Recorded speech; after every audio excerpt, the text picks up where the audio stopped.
दर्शकों, आपको हमारा चैनल पसंद आता है तो सब्सक्राइब करें, लाइक करें, शेयर करें, कमेंट ज़रूर करें।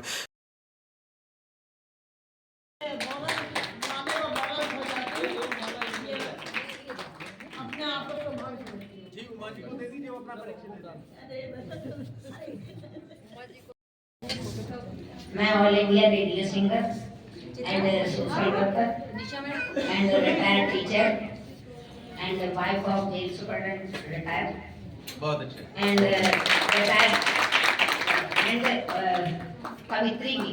बहुत बढ़िया, बहुत बढ़िया। देखिए आप रिटायर्ड टीचर लगा, टीचर तो भी रिटायर्ड नहीं होते हैं। चले जा जहाँ प्यार मिले, जहाँ प्यार मिले। आगे दो पंक्तियाँ। चलना ही जिंदगी है, रुकना है मौत तेरी, है जिंदगी के राही किस बात की है देरी। कोई काम नहीं है मुश्किल, जब किया इरादा पक्का।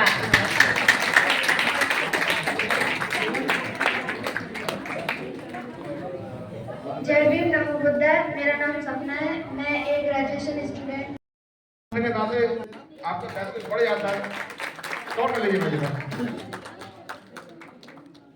जोरदार ताली एक बार फिर से जो है। बहुत बहुत आभार, बहुत बहुत धन्यवाद।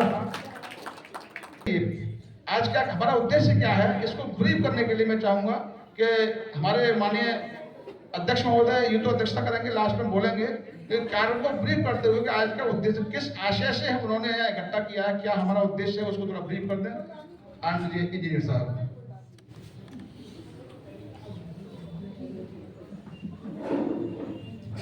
सर्वप्रथम परम पूज्य बाबा साहब भीमराव अम्बेडकर को नमन करते हुए संत श्रोमणी गुरुदास जी महाराज और अपने उन सब संतों महापुरुषों को नमन करते हुए जिनकी संघर्षों और बलिदानों की वजह से हम लोगों का अस्तित्व कायम और दायम है।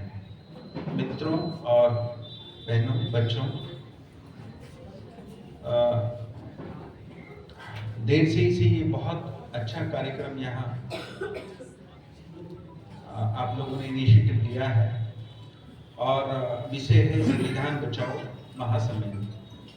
तो मैं चाहूँगा कि जो भी वक्ता जिनको भी यहाँ पे समय मिले वो कृपया करके माता सावित्रीबाई फुले का कार्यक्रम हो चुका है, बता रहे 3 तारीख को यहाँ पे। तो सभी महापुरुषों का अपना अपना अपने अपने कालखंड में जो भी उनका समय रहा हो, तो उसमें उन्होंने बहुत संघर्ष और बलिदान किए हैं। और आज जो मौजूद है वो मौजूद है कि बाबा साहब द्वारा रचित जो संविधान है, उस संविधान के ऊपर बहुत बड़े खतरे हैं, मंडरा है। और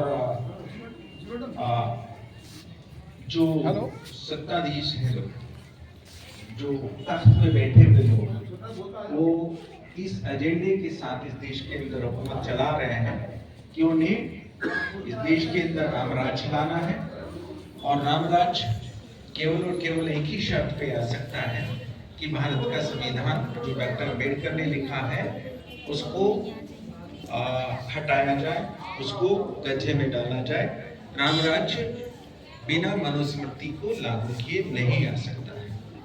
तो जो ये इस देश के तमाम नारी शक्ति, जो आधी आबादी है देश की, जो अनुसूचित जाति के लोग हैं, जो जनजाति के लोग हैं, जो पिछड़ी जाति के लोग हैं, जो अल्पसंख्यक हैं, सिख, ईसाई, मुस्लिम हैं, उन सबका सुरक्षा कवच है ये भारत का संविधान। इस भारत के संविधान से ही हम छात्र बनने लायक हो, छात्र बनने लायक हो। स्कूलों के दरवाजे हमारे लिए खुले और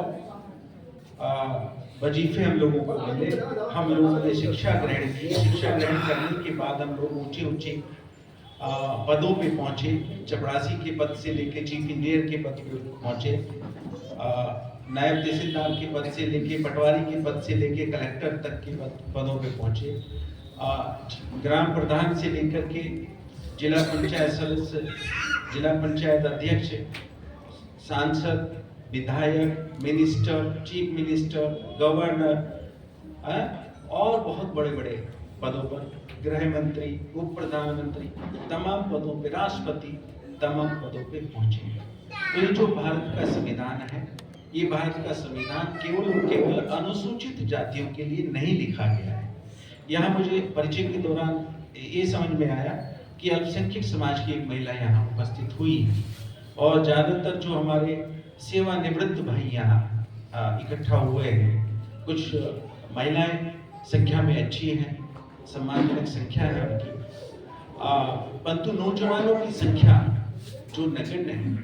और ये जो संघर्ष हम लोग कर रहे हैं इस देश के अंदर, ये संघर्ष चाहे वो आरक्षण अधिकार बचाने का हो, चाहे वो संविधान बचाने का हो, जिसमें हमारे अमूल अधिकार हैं, जिसमें हमारे A to Z अधिकार हैं, वो सारे अधिकार भारत के संविधान के अंदर अगर हैं तो वो अधिकार, वो चाहे वो स्वतंत्रता का अधिकार हो, अभिव्यक्ति की आज़ादी हो, चाहे वो शिक्षा ग्रहण करने का, राइट टू एजुकेशन का अधिकार हो, चाहे वो कोई भी व्यापार करने का अधिकार हो, देश के किसी भी सूबे में जाकर के काम करने का अधिकार हो, चाहे वो अपनी सांस्कृतिक विरासत बचाने और बढ़ाने का अधिकार हो अल्पसंख्यकों के लिए। तो ये सारे अधिकार और खास करके महिलाओं के अधिकार, जो कि जब ये भारत का संविधान नहीं था तो महिलाओं के अधिकार भी लगभग वही थे जो पुरुषों के अधिकार, अनुसूचित जाति जनजाति पिछड़े वर्गों के अधिकार थे। इस पुरुष प्रधान देश के अंदर, इस पुरुष प्रधान मनुस्मृति के अंदर, इस काले विधान के अंदर, तो जो भी अधिकार शूद्रों के थे वही अधिकार, उससे भी खराब स्थिति महिलाओं की थी। तो हमें भारत के संविधान को बचाने के लिए हमारे पास क्या उपाय हैं, इस बात को लेकर के हमें बातचीत यहाँ करनी है।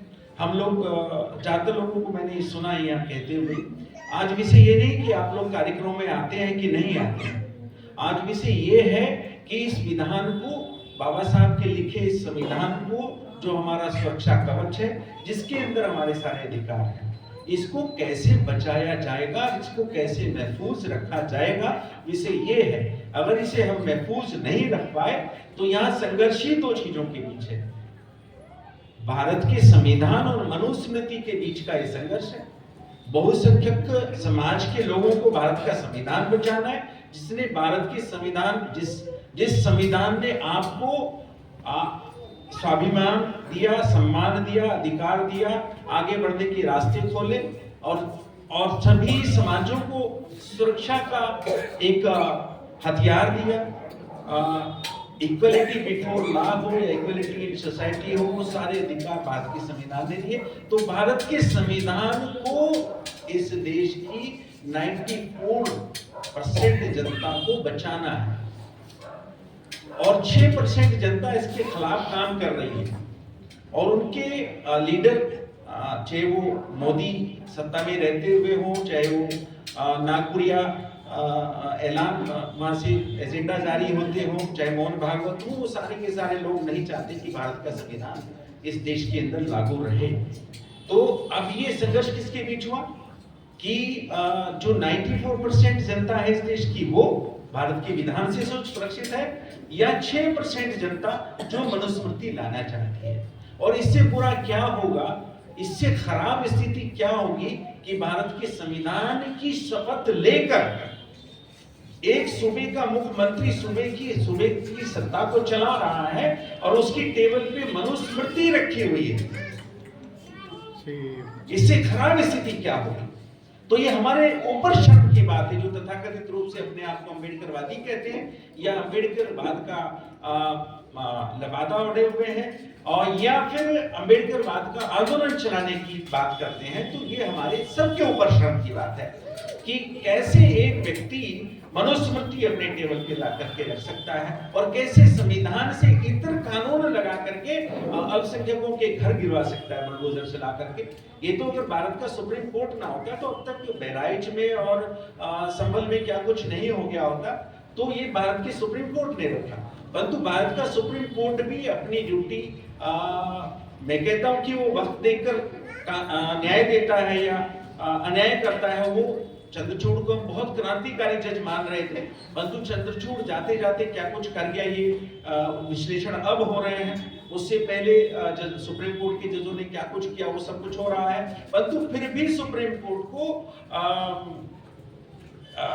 कोर्ट को भारतीय संविधान का कस्टोडियन माना जाता है। अगर कस्टोडियन भी बेईमान हो जाए तो फिर संविधान को बचाने का काम किसको करना है? जो संविधान से सारे लाभ पा रहे हैं, सम्मानित हो रहे हैं, सुरक्षित हो रहे हैं। संविधान नहीं रहेगा, अधिकार तो जाएंगे, SC/ST एक्ट भी जाएगा और सब नंगे करके पीटे जाएंगे और इसके चलते पीटे जा रहे हैं। भारत का संविधान है तब पीटे जा रहे हैं, संविधान नहीं रहेगा तब क्या कुछ होगा। तो विस्तार से मैं अपनी बात करने का वक्त मिलेगा तो ठीक है, अदरवाइज तो मैंने ये कह दिया है कि ये जो मैंने बातचीत रखी है इसी दायरे में हम लोग बात करें और आपसे हम चाहेंगे, चाहे वो महिला बोले चाहे वो हमारे पुरुष भाई बोले, वो इस मर्यादा का जरूर ध्यान रखें कि आपने जीवन में बहुत काम किए होंगे। क्योंकि आप सारे लोग रिटायर्ड होंगे, ज्यादातर लोग, आपके पास कहने को बहुत कुछ है और बहुत कुछ किया भी होगा अपने जीवन में, परंतु ये नया विषय है और इस नए विषय को लेकर के आपकी गंभीरता में देखना चाहता हूं कि आप उसके ऊपर क्या कुछ नया बताने को और क्या कुछ एक योजना बताने को तैयार है कि साहब इसको ऐसे बचाया जा सकता है आने वाली पीढ़ी के लिए। आप शख्सियत, जोरदार तालियों से आपका स्वागत। आप फरीदाबाद जनपद में बहुत बड़े पैमाने काम कर रही हैं, पहली बात आपका स्वागत। उम्मीद करते हैं कि आगे भी आपका सहयोग और सहयोग। घर तुम्हारा चमन लुट गया, बुलबुलो घर तुम्हारा चमन लुट गया, आशियाना बनाने कहाँ जाओगे, बुलबुलो घर तुम्हारा चमन लुट गया। उब जाए तो इशारा कर देना बंद कर दूंगा। आगे एक पंक्ति और बोलती हूँ इसी में, ये हमारा चमन है रंगीला चमन। कैसा चमन है? रंगीला। ये हमारा चमन है रंगीला चमन, हम रहें ना रहें पर रहेगा वतन, हम रहें ना रहें। तो आइए आगे क्या करना भाइयों बहनों को, मंचासीन आपको भी इशारा कर रहे हैं, कोई आप चुपचाप बैठे रहो। हाँ, फड़फड़ा कर उठा ओ ये बाजू जरा, फड़फड़ा कर उठा ओ ये बाजू जरा, फिर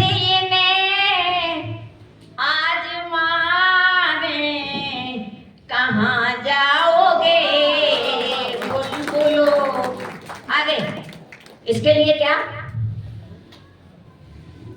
संविधान और भीमराव और भाईचारा, ये है शान हमारी, ताकत सारी लगा दो और लड़न की करो तैयारी, मरने की करो तैयारी, लड़ने की करो तैयारी, मरने की करो तैयारी। और बहनों और भाइयों को दोनों, अरे कसम है तुम्हें हमारी, कसम है तुम्हें हमारी, झोंके दो ताकत सारी, झोंके दो ताकत सारी, यही है अर्ज हमारी।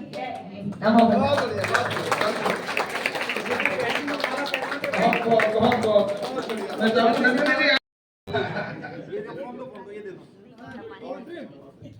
भाई मैं बहन उमा से आप दे दो। मैं बहन उमा से, हमारी बड़ी बहन है, मैं उनसे निवेदन ये करूंगा और आप महिलाओं से निवेदन करूंगा कि आप इनका सत्संग अपने गांव में जरूर कराएं, अपने मोहल्लों में जरूर कराएं और ये वीरांगनाएं पैदा कर देंगी और संविधान बच जाएगा। ये बहुत जरूरी है जी। बहुत धन्यवाद बहन जी के लिए एक जोरदार ताली पाए। ये 5,000 रुपये का बहन जी के जो है काफी पार्ट से जो है सम्मान के रूप में माननीय राष्ट्रीय अध्यक्ष तरफ से है। हम सब जो है बहुत बहुत नमन करते हैं। बहन जी को हमारी आइडियल हैं, हम आपसे प्रेरणा लेते हैं। अध्यक्ष आरक्षण बचाओ संघर्ष समिति पूरे संघर्ष को ब्रीफ करते हुए और आगामी नीति के हमारे बीच डिस्कस करते हुए हमें क्या निर्देश है, हमें क्या करना है। आगरा यूनिट पूरा आगरा मंडल के अभी हमारे बीच फिरोजाबाद जनपद से रविनंदन जी बैठे हुए हैं। मैं क्षमा चाहूंगा 2 मिनट सर, अभी मैं आपको समय दूंगा क्योंकि अध्यक्ष जी को समय हम लोग मैनेज कर रहे हैं। 2 मिनट सुन लीजिए। 2 मिनट सुन लीजिए बहन जी, फिर जो है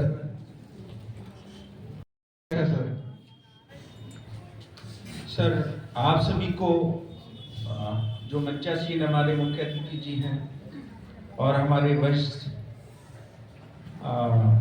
गोविंद राम जी, भाई पूरन सिंह जी, बहन किरण केसरी जी, प्रोफेसर साहब और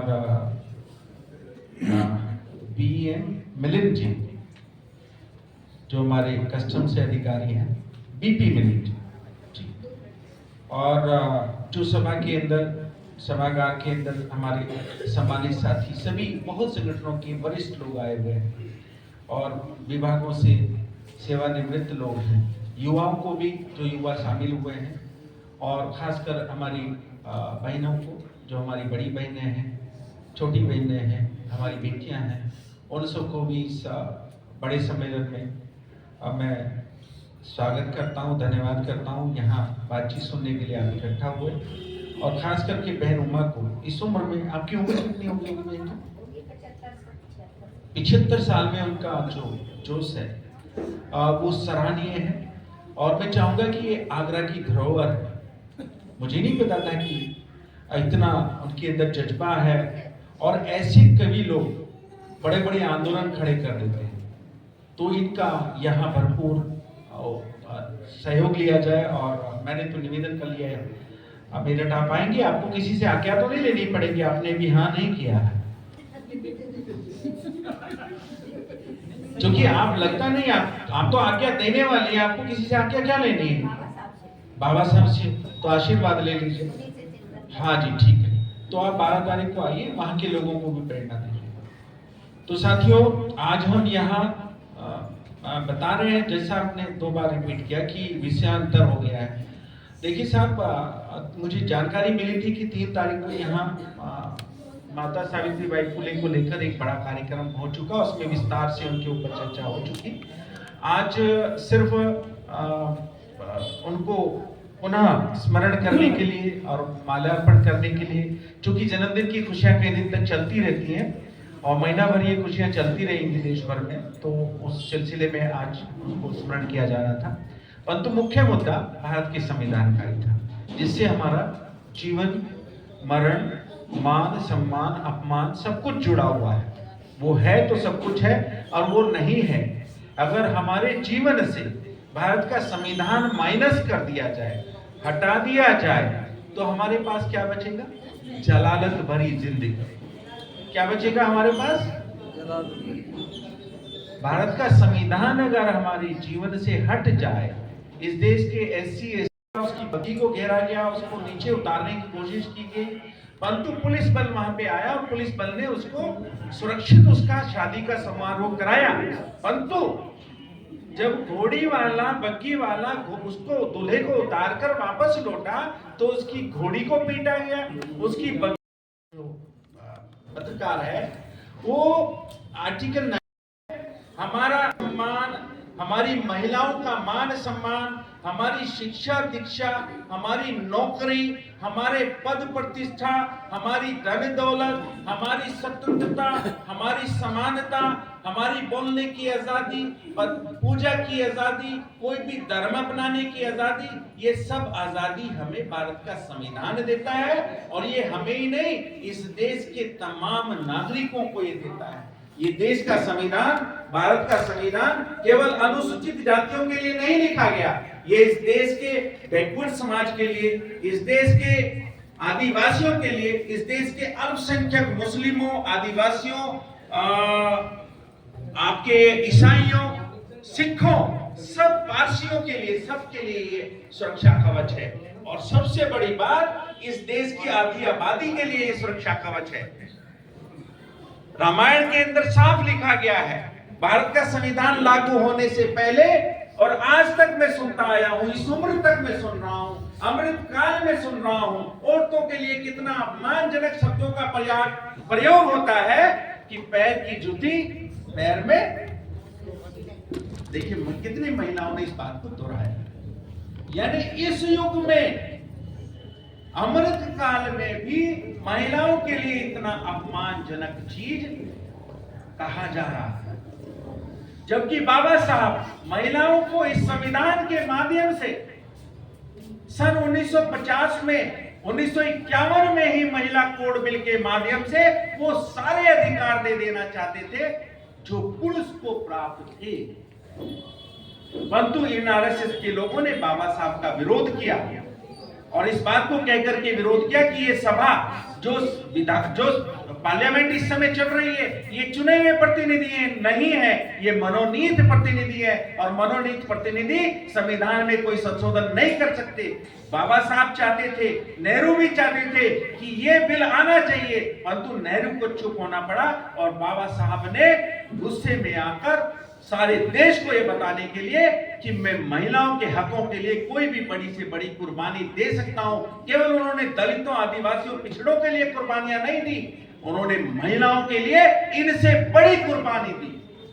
तभी तो प्रतिभा पाटिल सिंह इस देश की राष्ट्रपति बन पाई, इंदिरा गांधी इस देश की प्रधानमंत्री बन पाई, कई महिलाएं, ममता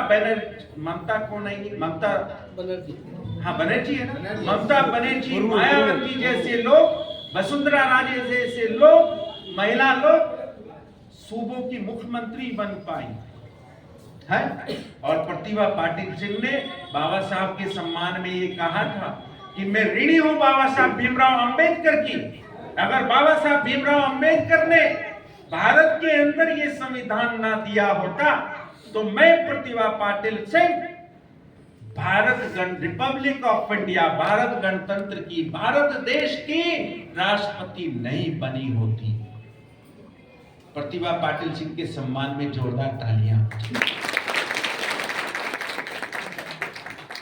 तो बाबा साहब ने केवल देश के दलितों, आदिवासियों के लिए नहीं किया, इस देश की तमाम महिलाओं के लिए किया। क्योंकि अपर कास्ट की महिलाओं को भी कोई अधिकार नहीं था, वो भी पैर की चुकी थी।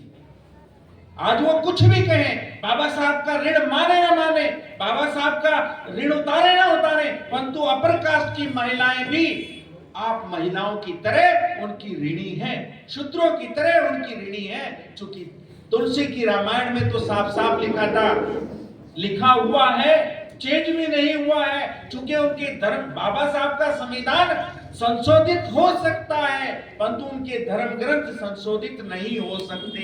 हो सकते हैं क्या? वो यथावत बने रहेंगे।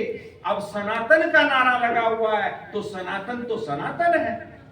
सनातन बुद्ध का धर्म था। सनातन ये ऐसे धम्मो सनातनो, क्यों किरण? बुद्ध का धम्म ही सनातन था। वो सनातन आपका चुरा के अपने को सनातन बोल रहा है। और सनातन का मतलब है अटल सत्य। सनातन का मतलब क्या है? अटल सत्य, जो सच है। तो इनके सारे ग्रंथ भी सनातन हो गए, सनातनियों के, और उसमें लिखी हुई सारी इबारतें भी सनातन हैं। तो उसके अंदर क्या लिखा तुलसी ने? ढोल गंवार पुष्प शूद्र पशु नारी, ढोल गंवार शूद्र पशु नारी, ये सब हैं ताड़न के अधिकारी। तो गंवार, शूद्र, पशु और नारी, ये सब क्या है? सब एक ही दर्जे के लोग हैं। इनको पीटिए, इनको अपमानित करिए तो ये सही रहेंगे। तो ढोल गंवार शूद्र पशु नारी, ये सब है ताड़न के अधिकारी है? तो वो चेंज नहीं हुआ। इधर भारत का संविधान कहता है कि नहीं, हिंदू कोड बिल लागू है, और हिंदू कोड बिल सारी महिलाओं को बराबर के अधिकार देता है। भाई मैं अपनी बात कर लूं, थोड़ा सा समय तो लगेगा। भारत का संविधान इस देश के 94% लोगों का सुरक्षा कवच है। जो 6% पुरुष हैं अपर कास्ट के, और खास करके जो आरएसएस से जुड़े हुए लोग हैं, जो एक नैरेटिव इस देश के अंदर चला रहे हैं कि भारत का संविधान फेल हो चुका है, भारत का संविधान काम नहीं कर रहा है, भारत का संविधान में सब कुछ गड़बड़ हो रहा है। फेल संस्थाओं को ये कर रहे हैं, इलेक्शन कमीशन को फेल ये कर रहे हैं, संस्थाओं को फेल ये कर रहे हैं, विश्वविद्यालयों को फेल ये कर रहे हैं, सारे बने बनाए संस्थानों को फेल ये कर रहे हैं, हर डिपार्टमेंट को फेल ये कर रहे हैं। भारत का संविधान किसी को फेल नहीं कर रहा है। मैं कहता हूं कि भारत का संविधान को ये फेल कर रहे हैं, और इसे बदनाम करके, इसे फेल करके ये इसको हटाने की साजिशें रच रहे हैं, और भारत के संविधान को हटाकर यहां पर मनुस्मृति को लागू करना चाहते हैं। ये इनकी, आपको ध्यान होगा जब इन्होंने नया संसद बनाया, जिसको बनाने की जरूरत नहीं थी, अभी पुराना संसद बखूबी काम कर रहा है, ना तो कहीं से चू रहा था ना टपक रहा था। नया संसद चू भी रहा है, टपक भी रहा है। इन्होंने क्या नारा दिया था? नए संसद में नया विधान। तो हमें उसी से अलर्ट हो जाना चाहिए। वो मजाक थोड़ा कर रहे हैं। उनके कई शंकराचार्यों ने, उनके कई उनके जो कई महाविद्वान लोग जो टीवी डिबेट में आते हैं, आप लोगों से भी चर्चा में पड़ जाते हैं, बहस में पड़ जाते हैं, वो साफ साफ कहते हैं कि नया विधान आएगा। और इस इलेक्शन से पहले तो उनकी 4-6 नेताओं ने बोल दिया, जो अयोध्या से हारा, रामनगरी से हारा, अयोध्या से हारा, जहां ये राम की उंगली पकड़ के लेके आ रहे थे और 400 सीटें जीतने का सपना देख रहे थे, उस रामनगरी के लल्लू सिंह ने, लल्लू सिंह सही है, लल्लू सिंह ने कहा था कि 400 सीट हमें दिलाइए, हम नया संविधान देश के अंदर लागू कर देंगे। तो वहां की जनता ने लल्लू सिंह को सरयू नदी का पानी चखा दिया, और वहां से एक पासी समाज के, एक अनुसूचित जाति के व्यक्ति को मेंबर ऑफ पार्लियामेंट बना दिया। ये जनता देश की इतनी महान है, और ये भारत बाबा साहब का संविधान और वोट, दी गई वोट की ताकत इतनी महान है। पता है, तो मुझे लगता है कि जब इतनी भारी ठंड में मैं आगरा पहुंच सकता हूं, तो आप भी 50, मैं 500, 250-300 किलोमीटर तो होगा आगरा यहाँ मेरठ से, तो आप 25-30 किलोमीटर तो जा ही सकते हो। आप बता दूं कि 50 किलोमीटर जा सकते हो, नहीं जा सकते। इसे जन आंदोलन बनाना पड़ेगा। बात कही गई है, इन्हें तख्त से हटाना पड़ेगा। संविधान की खातिर, संविधान की खातिर जियो, संविधान की खातिर मरो, संविधान की माला जपो, संविधान को बचाओ। क्यों कह रहा हूं? क्योंकि जो आपकी संतानें हैं वो केवल और केवल संविधान से सुरक्षित हो सकती है, संविधान से सम्मानित हो सकती है, संविधान से अपनी आपकी बहन बेटियों की आबरू और इज्जत सुरक्षित है। तो संविधान बचाना हमारे लिए सबसे पहला काम है। तो इसके लिए जरूर जज साहब ने जो आइडिया दिया, अच्छा आइडिया है। आपके आज कितने दिमाग बदले इतनी थोड़ी सी मीटिंग में, इतनी थोड़ी सी बातचीत में, मुझे नहीं पता। परंतु हाँ, अगर आपकी तैयारी होती जा रही है और आप तैयार होते जा रहे हो तो हर जिले में कम से कम ऐसा सम्मेलन लगना चाहिए कि नहीं लगना चाहिए? आप जरूरी मानते हो? आप जरूरी मानते हो इस बात को? तो आपके जो शेष जिले बचे, मथुरा, मैनपुरी, फिरोजाबाद, नजदीक का और कोई जिला, तो उन सारे जिलों में ये सम्मेलन होना चाहिए। और आगरा की हर तहसील पे होना चाहिए, आगरा के हर तहसील से निकल के हर गांव पे होना चाहिए। क्यों केसरी जी? नहीं होना चाहिए। तो नहीं तो जन जन तक बात कैसे पहुंचेगी? ये हमने बात करी, खत्म। बकौल हमारे जज साहब के ये बात यहाँ खत्म करी, यहाँ बात ये चर्चा में आई, और इसके बाद आप बरतों गए, ये खाना भी सूर्या खिला देगा, और यहीं पे जय संविधान की जगह जय श्री राम के हाथ धो के चले जाओगे, पंडित जी की तरह जीत के चले जाओगे, तो उससे काम चल जाएगा? आपके अंदर की आग ये सुलगते सुलगते ज्वाला बन जानी चाहिए, और आपके चेहरे तमतमा जाने चाहिए। ये पीले चेहरों से काम नहीं चलेगा,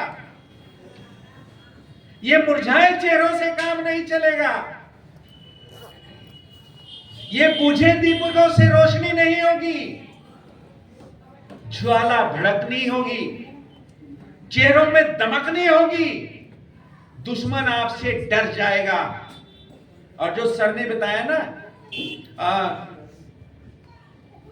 ये देश दुनिया का श्रेष्ठ संविधान, किसी ने भी बात की थी, यूएनओ के चीफ की किसी ने चर्चा करी थी, शायद आपने करी थी, हमारे क्या नाम है सर आपका? निमेश जी ने बात करी थी कि यूएनओ का चीफ कह रहा है। बताइए, आपको गर्व होना चाहिए इस बात पे। निमेश जी की उस बात पे आपने तालियां नहीं बजाई थी, परंतु अब मैं बजवाना चाहूंगा। क्या यूएनओ जो 200 से ऊपर मुल्कों का एक पंचायत है, बहुत बड़ी, अगर मैं गलत नहीं हूं, यस सर, 200 मुल्कों से, और उसमें भी बड़े बड़े मुल्क, रूस, China, German, Japan, France, America, Bharat भी है उसमें, एशिया के बहुत कंट्री है उसमें। तो उन्होंने बताया, निमेश जी ने, कि यूएनओ के चीफ ने कहा कि बाबा साहब का ये संविधान अगर दुनिया के सभी देशों में लागू हो जाए, अक्षर से, शर्त क्या रहेगी? अक्षर से, आंशिक रूप से नहीं, जैसे भारत में इस संविधान की बेइज्जती हो रही है। अगर दुनिया के देशों में इसे लागू कर दिया जाए अक्षर से, तो दुनिया के देशों की गरीबी खत्म हो जाएगी, दुनिया के देशों की भुखमरी खत्म हो जाएगी, दुनिया के सारे नागरिक सम्मानित हो जाएंगे। दुनिया किसी को खुदा याद रहेगा। बाबा साहब भीमराव अम्बेडकर, बाबा साहब भीमराव अम्बेडकर, बाबा साहब भीमराव अम्बेडकर। धन्यवाद।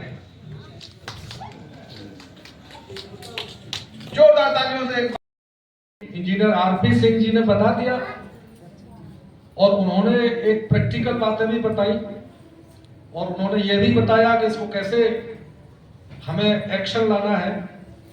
लेकिन ये कुछ एक शॉर्ट टर्म सॉल्यूशन है कि आप एक अगले चुनाव में किसी पार्टी को हराते हैं तो संविधान बच जाएगा। अब ये 240 सीटें हो गई हैं, तो अब संविधान बदला नहीं जा सकता। लेकिन इस संविधान को बदलने का मैं आपको एक तरीका बताता हूं, ये कैसे बदला जाता है। इस संविधान का नाम भी यही रहेगा, भारत का संविधान। इसके रचयिता भी बाबा साहब भीमराव अंबेडकर बने रहेंगे, लेकिन इसकी जो विषय वस्तु है, सार तत्व है, मूल ढांचा है, इसका जो दर्शन है, इसके जो प्रावधान है, वो आसानी से बदले जा सकते हैं आपके सामने, इसी संसद में, इस भारत की सर्वोच्च न्यायपालिका द्वारा, और इस देश की कार्यपालिका के द्वारा नीतियों के क्रियान्वयन के द्वारा, और संविधान का प्रारूप ऊपर से यही रहेगा, लेकिन इसके अंदर आपको मालूम है ये संविधान कैसे बदला जाता है। आपने देखा होगा कि संविधान में बदलने की एक प्रक्रिया है, संविधान में बदलने की एक प्रक्रिया है, वो है कॉन्स्टिट्यूशनल अमेंडमेंट की पावर। कि इस देश की जो संसद है, उसके जो दोनों सदन हैं, कुछ प्रावधानों को एक साधारण बहुमत से और कुछ को 3/4 बहुमत से और आधे राज्यों की सहमति से बदल सकती है। लेकिन आपको एक चीज नहीं मालूम होगी कि संविधान को बदलने के 2 और तरीके हैं जो आपकी आंखों के सामने घटित होंगे, संसद के सामने घटित होंगे। और मैं ये कहता हूं कि यह संविधान इस समय 90% बदला जा चुका है। कितना? 90%। आप और हम इसका प्रियम्बल रटते रहे जो बाबा साहब अम्बेडकर ने लिखा।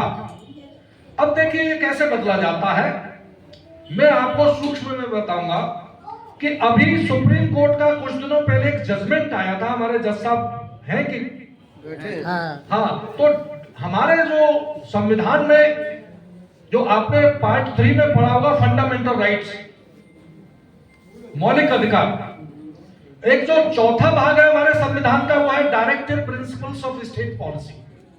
उसमें सामाजिक, आर्थिक और कल्याणकारी नीतियां और इसके धन, संपत्ति और जो मीन्स ऑफ प्रोडक्शन है उनके वितरण की, समान वितरण की व्यवस्था की गई है कि धन, संपदा, शिक्षा और अधिकार किसी एक समूह, किसी एक व्यक्ति के हाथों में केंद्रित ना हो। इसके लिए उसमें एक प्रावधान था, आर्टिकल 39 क्लॉज बी। उसमें बाबा साहब अम्बेडकर ने लिखा, इसमें आज भी ये लिखा हुआ है, संविधान में भी लिखा हुआ दिखेगा, आज भी लिखा हुआ है। लेकिन सुप्रीम कोर्ट ने ये जजमेंट दिया कि जो रिसोर्सेज हैं, जो प्राइवेट प्रॉपर्टी है, वो कम्युनिटी रिसोर्सेज नहीं माने जाएंगे। इसका मतलब क्या हुआ?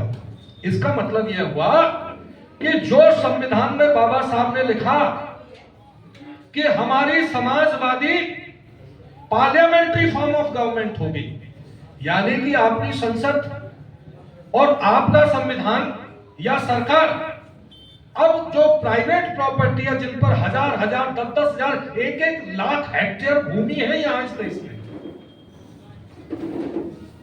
आपको मालूम पूरे बॉम्बे की भूमि केवल 6 लोगों के पास 20% है। आपको मालूम है, ये जितने भी आप किसी भी रास्ते पर निकल जाओ, उन लोगों ने सबसे पहले जमीन कब्जा या फैक्ट्री कारखाने कब्जा है, और जितने भी उत्पादन के साधन कब्जा है प्राइवेट में, यानी कि सरकार अब उनको एक्वायर नहीं कर सकती और उसका सामाजिक समानता, आर्थिक समानता के लिए बंटवारा नहीं कर सकती। ये जरा ध्यान से सुने। और सुप्रीम कोर्ट का यह जजमेंट आया, और जो पहले जजेस थे उनके बारे में ऐसी टिप्पणियां की गई कि वो कम्युनिस्ट जज थे, उन्होंने इस तरीके का निर्णय भी गलत दिया। ये इस देश के इतिहास में पहली बार हुआ। आपको मालूम है कि संविधान को खतरा संसद से नंबर 2 पर है। पहला खतरा इस देश की न्यायपालिका से, ये आप नोट करें। और यह संविधान कभी कह करके नहीं बदला जाएगा, इसका नाम कभी मनुस्मृति रखा नहीं जाएगा, लेकिन मनुस्मृति के जो भी श्लोक और सूत्र हैं वो इसके आर्टिकल्स में शामिल किए जाएंगे और अंग्रेजी आधुनिक भाषा में शामिल किए जाएंगे, ये आप नोट करें। और मैंने कहा कि यह 90% बदला जा चुका है और मैं इसको सिद्ध कर सकता हूं। और आपने देखा होगा कि इसमें धार्मिक स्वतंत्रता का प्रावधान है कि आप बौद्ध बन सकते हैं, आप कोई भी धर्म अपना सकते हैं, ईसाई बन सकते हैं, मुस्लिम बन सकते हैं, कोई भी धार्मिक स्वतंत्रता का अधिकार है और आप बिना धर्म के भी रह सकते हैं। लेकिन हर राज्य में एक ऐसा कानून है कि आप धर्मांतरण नहीं कर सकते, और उसमें एक टैग है कि प्रलोभन है, कोई धमकी है, कोई धोखा है, उस वजह से आप धर्मांतरण नहीं कर सकते। ये तो पुलिस डिसाइड करेगी, ये तो जज डिसाइड करेंगे कि वहां कोई प्रलोभन, कोई लोभ या कोई धमकी या कोई दबाव नहीं था। ये कौन डिसाइड करता है? ये प्रशासन डिसाइड करता है, ये पुलिस डिसाइड करती है, ये न्यायपालिका डिसाइड करती है। और न्यायपालिका में अगर उनके विचारधारा के, उनकी शाखाओं में जाने वाले लोग अगर बैठा दिए गए हैं, तो ये कौन डिसाइड करेगा? ये आप समझिए इसको। लोग आपको गलत बताते हैं कि ये संविधान बच गया है। अब उन्होंने पूरी तरीके से पूरा फोकस देश की न्यायपालिका पर किया है। और आपने ये भी देखा होगा कि जगह जगह ऐसे कानून लागू किए जा रहे हैं, ऐसे कानून जहां महिलाओं की स्वतंत्रता को छीना जा रहा है, जहां बोलने की स्वतंत्रता, अपने कुटुंब में इस तरीके से हम ये देना चाहते हैं कि हमारे सभी संगठन उस पर जाकर के सदस्यता लें, उस पर जाकर के अपने अपने अकाउंट बनाएं, अपना अपना चलाएं, सारा इंटरेक्शन वहां रखें। और जो हमारे पास, जो हमारे लोग होंगे, अगर कोई ऑल इंडिया लेवल पर किसी दिन हमें हड़ताल करनी है, कोई विचार करना है, या कोई शाखाएं या क्लासेस लगानी है डेली, तो हम उस ऐप के माध्यम से लाखों संगठनों को, चाहे वो राजनीतिक हो, सामाजिक हो, धार्मिक हो, सांस्कृतिक हो, शैक्षणिक हो, किसी भी वैरायटी के, हमारे शेड्यूल कास्ट के, शेड्यूल ट्राइब्स के अगर संगठन है, तो हम उनको एक मंच पर केवल टेक्नोलॉजी, एक ऐप के माध्यम से ला सकते हैं। एक ऐप के माध्यम से। मैंने इसके लिए बंगलौर में बात की, अमेरिका में भी बात की, यूएसए में भी एक सॉफ्टवेयर डेवलपर से बात की कि ये एक ऐसा ऐप हम डेवलप करना चाहते हैं, तो ये कितने में डेवलप होगा? तो सुन लीजिए कीमत, 100 करोड़ रुपए लगेंगे, स्टाफ लगेगा, टेक्नोलॉजी लगेगी, और हम इसमें अपने जो 29 लाख संगठन है, चाहे वो पॉलिटिकल हो, इकोनॉमिक हो, कोई भी हो, किसी भी प्रकार के हो, शैक्षणिक हो, सांस्कृतिक, धार्मिक हो, छोटे से छोटे संगठन, और ना भी हो तो व्यक्ति भी, सब एक मंच पर आ सकते हैं, एक मंच पर आ सकते हैं, और उसका इन्वेस्टमेंट 100 करोड़ रुपए। मैं आपसे कहता हूं, क्या इस देश की आबादी इतनी बड़ी है, हमारी पार्टियां ऐसी हैं जिन पे 1,000 करोड़ नगद पड़ा है उनके खाते में, ऐसे बहुत सारे संगठन हैं जिनपे करोड़ों रुपए का चंदा है। क्या ये इतना कठिन काम है हम दलितों के लिए? क्या इतना कठिन काम है? मैं चुनौती देता हूं आपको कि अगर इससे सारे संगठन इकट्ठे हो जाएंगे, आपके पास पूरा डेटा होगा, आप उनको जो कोई भी संदेश देना चाहते हैं, एक क्लिक के माध्यम से, जैसे आपको मालूम है कि मानव काशीराम साहब ने भी कहा कि जिस समाज की गैर राजनीतिक जड़ें मजबूत नहीं होंगी, अर्थात धार्मिक और सांस्कृतिक जड़ें मजबूत नहीं होंगी, सामाजिक और आर्थिक जड़ें मजबूत नहीं होंगी, उसकी राजनीति भी कभी सफल नहीं हो सकती। मान्यवर साहब ने सबसे पहले सामाजिक काम किया, सांस्कृतिक काम किया, और दूसरे क्षेत्रों में काम किया, तब उन्होंने पार्टी बनाई। अब तो लोग सीधे पार्टी बनाते हैं, समझे? मैं ये कहना चाहता हूं कि एक ऐसा ऐप टेक्नोलॉजी के माध्यम से हमको डेवलप करना होगा, जिससे हमारे लाखों संगठन इकट्ठे हो जाएं, और डेली हमारी वो 1 लाख है तो हमारी 1.25 लाख क्लास डेली चलेगी। क्योंकि मुझको मालूम है कि ऐसा कोई जनपद नहीं जहां पर हमारे पास 200 से कम अंबेडकर पार्क, सामुदायिक भवन और बुद्ध विहार नहीं है। आगरा में भी मेरे पास 250 बुद्ध विहार, अंबेडकर पार्कों का आंकड़ा है। ऐसे ही जगह जगह पर अगर हम 50 लोग, 10 लोग, 20 लोग भी इकट्ठे होकर के डेली 6 बजे, 7 बजे थोड़ा व्यायाम, थोड़ा विचार मंथन डेली करने के लिए इकट्ठे हों, तो अगले 10 वर्षों में हम बोल कर दिखाएंगे कि जो बाबा साहब के सपनों का भारत, जो इस संविधान में भी शामिल नहीं कर पाए थे, जिस व्यवस्था को हम वैसा संविधान, बाबा साहब के सपनों का असली संविधान बना पाएंगे और लागू भी कर पाएंगे। ये आप ध्यान रखें। हमारे संगठनों को एक मंच पर आकर के अपने अपने संगठन बनाते रहते हुए भी उनको अपने अपने संगठन के माध्यम से डेली इस प्रकार की क्लासेज आयोजित करनी ही होगी। नहीं तो तब तक हमारे महापुरुषों की किताबें, उनके वचन, उनका जीवन संघर्ष आपको मालूम है। माता सावित्रीबाई फुले ज्योतिबा फुले ने जो राइट्स ऑफ मैन किताब है थॉमस पेन्स की, रूसो का साहित्य है, विलियम वर्ड्सवर्थ की कविताएं हैं, और जो संत कबीर, तुकाराम और एकनाथ जी के जो भक्ति के जो क्रांतिकारी विचार हैं आध्यात्मिक, उन सब का अध्ययन किया। आप इनका विचार कैसे फैलाओगे? कैसे फैलाओगे जब तक आपके पास कोई एक परमानेंट, आपके पास मीडिया नहीं है। लेकिन इस प्रकार का एक इन्वेस्टमेंट अगर हम करते हैं, मैं ये कहता हूं कि अगर 1000 लोग हम भारत में इकट्ठे हो जाएं और 10-10 लाख रुपए दें, तो हम इस प्रकार का एक टेक्नोलॉजिकल ऐप डेवलप कर सकते हैं, उसका ऐप ऑफिस बना सकते हैं, और 10 साल में हम एक झंडे, एक मंच के नीचे और एक टाइम पर पूरे देश में 1.25 लाख क्लासेस हम देनी शुरू कर सकते हैं। और फिर देखिए आप क्रांति। संविधान क्या है? एक विचार है। बाबा साहब अम्बेडकर लिखते हैं, कोलंबिया यूनिवर्सिटी की वेबसाइट पे लिखा हुआ है कि देखिए कोई भी विचार हो, चाहे वो धार्मिक हो, चाहे राजनीतिक, चाहे वो आर्थिक हो, अगर उसे बार बार प्रसारित नहीं किया जाएगा और तो वो खत्म हो जाएगा। और ये समझ लीजिए कि जैसे हम एक पेड़ को जैसे हम सिंचित करते हैं, उसकी रखवाली करते हैं, ऐसे ही हर समय किसी विचार को, चाहे कितना ही वैज्ञानिक विचार सही, चाहे डार्विन का विचार सही, चाहे वो ग्रेविटी का लॉ सही, चाहे वो इस यूनिवर्स का कोई फिजिक्स का लॉ सही, अगर उसका प्रचार प्रसार नहीं है तो अंधविश्वास हावी रहेगा। इसीलिए इस प्रचार प्रसार के लिए, अपने विचार के लिए, लोगों में एकता बनाए रखने के लिए आज हम तरस रहे हैं कि एक जिले में करें, कि 2 में करें, कि 75 में करें। अरे पूरे 850 जिलों में करिए ना, सभी तहसीलों में करिए और एक साथ करिए और 1.25 लाख जगहों पर रोज करिए, तब क्रांति देखिए आप। और इसके लिए आगे आना ही होगा।